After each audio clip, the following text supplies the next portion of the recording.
1841, Enchanted Rock, Central Texas. The autumn air was sharp, carrying the scent of damp earth and mesquite. A small band of land surveyors moved cautiously through the wild terrain where Fredericksburg, Texas, would one day stand. Their boots sank slightly into the softened ground, last night's rain still clinging to the prairie grass. Their task was simple: measure, mark, and define land grants for the Republic of Texas. But out here, numbers and lines on a map meant little. Ahead of them, rising from the land like an ancient sentinel, loomed Enchanted Rock. To the Comanche, this was sacred ground, a place outsiders did not belong, and the surveyors had no idea they were trespassing into the domain of ghost warriors. Love untold history and forgotten legends? Hit like, subscribe, and join us as we uncover the past. Comanche Camp at dawn, May 12, 1858. The sun was just beginning to peek over the eastern horizon, casting mesmerizing shimmers of light across the rippling waters of a stream near the Canadian River in western Oklahoma. The Quahati band of Comanche, known as the Antelope Eaters, stirred softly in their lodges, their camp a patchwork of buffalo hides and quiet murmurs. This vast territory, encompassing swaths of present-day Oklahoma and northern Texas, was their hard-won home, a sanctuary where they felt untouchable. At the camp's heart rested Iron Jacket, their feared chief, his lodge adorned with trophies of war, his rusted conquistador breastplate, a silent testament to his legend. The Quahati believed they were safe here, far from the white settlements encroaching on Texas, their confidence bolstered by years of eluding pursuit across the endless plains. Yet this peace was a fragile illusion, soon to be shattered. Comanche raiding and Iron Jacket's reputation, but safety was an illusion built on a foundation of terror. For decades, the Comanche had struck like lightning across Texas, their raids escalating as settlement surged to unprecedented levels. Homesteads along river valleys, rolling farmsteads, and even cities like San Antonio and Austin bore the scars of their wrath. Men fell to arrows, women and children vanished into the night, infants were slaughtered, and captured combatants endured ritualized torture. From Oklahoma to northern Mexico, they had stalled settlement, their violence a world apart from the threats faced by frontiersmen in Kentucky or Virginia. Iron Jacket, or Pujihitsua, stood at the forefront, his Spanish breastplate perhaps looted from a fallen conquistador or traded from a vanquished tribe gleaming as he led raids near Brownwood, Texas, 300 miles south. Killing settlers whose names faded into history, he returned to the plains, his armor deflecting bullets and his reputation as invincible growing with every bloody triumph, a specter of dread for the desperate Texans. Texas Rangers' response. Amid the raiding and turmoil the Texans had been learning, the Texas Rangers, birthed on October 17, 1835, as a hybrid force of military and law enforcement, had become some of the only substantial resistance to the lords of the Southern Plains. Founded to combat bandits, Mexican forces, and Comanche raiders, they had fought for decades, their skills honed through bloodshed, a glimmer of hope for a people pushed to the brink. In Austin, Governor Hardin Runnels, elected in 1857, faced mounting pressure to end the carnage. On January 28, 1858, he dispatched John Rip Ford, a seasoned ranger, with a clear order: pursue and chastise all hostile natives. Ford, born in 1815, was a veteran of the Texas Revolution and Mexican War. His moniker Rip earned from signing death notices.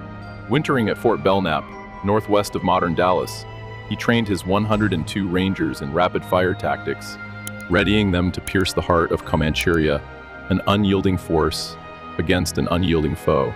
Tracking the Comanche, Ford's force left Fort Belknap on April 22nd, bolstered by 113 native allies, mostly Tonkawa, Waco, Shawnee, Delaware, and Tawakoni, tribes nursing deep grudges against the Comanche. Led by Kichi, a Tonkawa scout with hawk-like eyes, they crossed the Red River into Indian Territory by April 29th, traveling light with ammunition prioritized over rations. On May 10th, scouts found Comanche arrowheads in a fallen buffalo, a sign their quarry was near. Kichi pinpointed 2 villages near the Canadian River, a smaller one of 5 lodges and a larger one across the river with 350 warriors. Ford's grim smile signaled the hunt's end, the tension mounting as the clash loomed inevitable. Preparing for battle as Iron Jacket slept miles away, Ford roused his men from a cold camp, their breath misting in the pre-dawn chill. Native allies wrapped white cloth around their heads to avoid friendly fire, and the force left their wagons under guard, riding 6 miles in the dark, a secretive, perilous journey that stretched nerves taut. Their target, the smaller village, tension hung thick as they checked rifles and saddled horses, the plains silent but for the creak of leather and the distant ripple of the stream, every shadow a promise of the chaos to come. Battle begins. The attack on the Comanche village at 7 a.m. The stillness of dawn shattered. This was the moment the chaos and killing began, a spark igniting the dry tinder of the plains. The Rangers and their native allies charged forward like a thunderstorm unleashed, hooves pounding the earth in a deafening roar, rifles cracking in rapid, relentless succession. The first shots ripped through buffalo hide lodges, tearing jagged holes. Warriors, roused from dreams of hunts and quiet mornings, stumbled into the open, eyes wide with shock, their bare feet sinking into the dew-soaked ground as the peaceful morning dissolved into a nightmare of sudden violence. Screams of alarm pierced the crisp morning air, sharp and desperate, as Comanche men and women burst from their homes in a frantic scramble. Some gripped bows or lances, their hands trembling with the instinct to fight, while others clutched wailing children, shielding them from the hail of bullets that whined through the camp like angry hornets. Smoke curled upward in thick, choking tendrils as fires caught hold, sparked by stray shots or overturned braziers, the flames licking hungrily at the fragile dwellings. The acrid scent of burning hide mingled with the metallic tang of blood, painting a scene of raw, visceral chaos.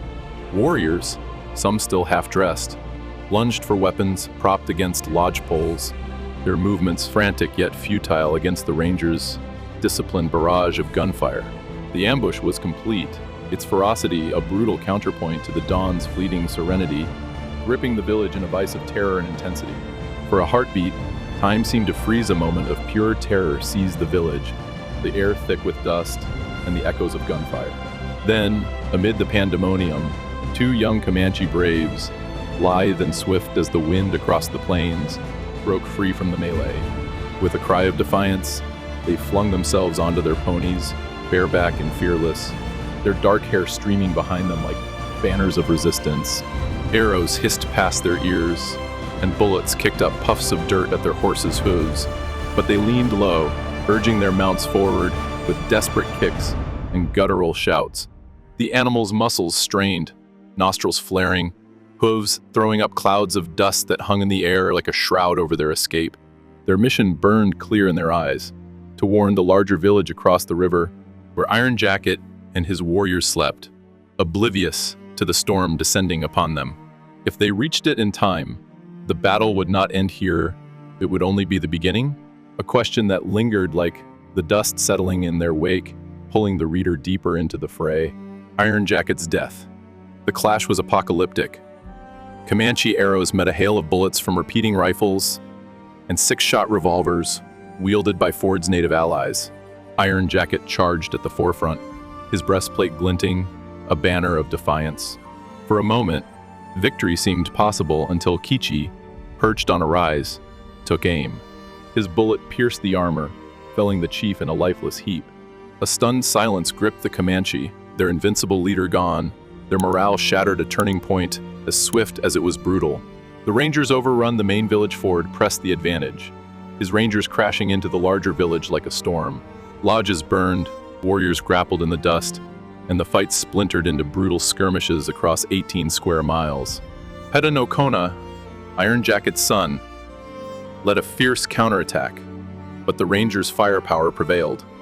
Despite Ford's efforts to direct the chaos, the battle raged unchecked, a cacophony of screams and gunfire, a vivid tableau of clashing wills.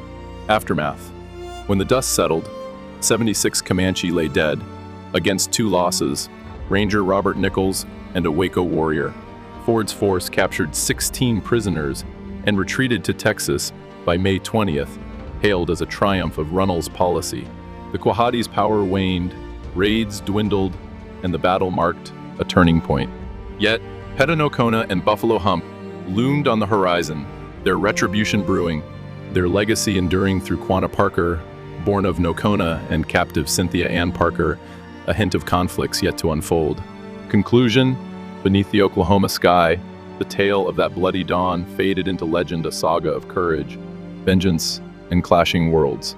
Ford's tactics prevailed, but the war was far from won, leaving readers to wonder, with their leader fallen, the Comanche would not forget. And for the Rangers, the blood they spilled was only the beginning of a war far from over.